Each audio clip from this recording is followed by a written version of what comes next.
السلام علیکم ورحمۃ اللہ۔ محترم ناظرین، اٹس می محمد یوشا۔ محترم ناظرین، کون یقین کرے گا، اٹلی کا ایک وفد جو صومالیہ جیسے غریب ملک میں تھا، اس نے اپنے ملک اٹلی جانے سے انکار کر دیا۔ صومالیہ کی حکومت سے درخواست کی کہ اسے وہیں مستقل قیام کی اجازت دی جائے۔ کون اعتبار کرے گا؟ صومالیہ کے وزیر اعظم نے اپنا دور اقتدار ختم ہونے کے بعد سکون اور خوشحالی کے لیے برطانیہ کو ہجرت کی۔ اس کا برطانیہ میں کرونا وائرس سے انتقال ہو گیا۔ کیسے یقین آئے گا؟ امریکی صدر ٹرمپ نے میکسیکو کے غیر قانونی مہاجرین کو امریکہ میں داخلے سے روکنے کے لیے دونوں ملکوں کے بیچ ایک دیوار کھینچی تھی۔ آج امریکی غیر قانونی مہاجرین کو روکنے کے لیے میکسیکو اسی دیوار کا استعمال کر رہا ہے۔ کون یقین کر سکتا تھا؟ 2 ماہ قبل اسپین اپنے یہاں مراکش کے راستے داخل ہونے والے غیر قانونی افریقی مہاجرین کی کشتیوں سے پریشان تھا۔ آج وہی کشتیاں اسپینی مہاجرین کو لے کر مراکش میں داخل ہونے کی کوشش کر رہی ہیں۔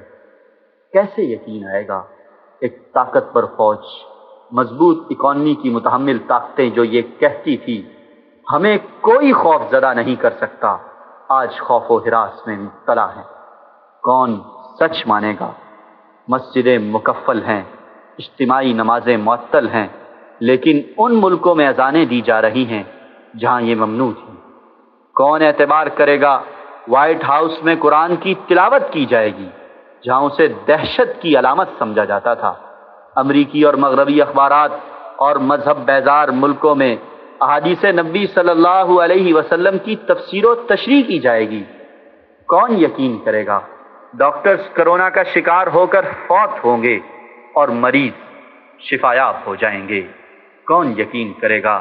جو ڈاکٹرز قدرتی طریقے سے علاج کے خلاف تھے، وہی آج اپنی پیشہ ورانہ ناکامی کے بعد اس وبا کے علاج کے لیے قدرتی طریقہ علاج کی تلاش میں ہیں۔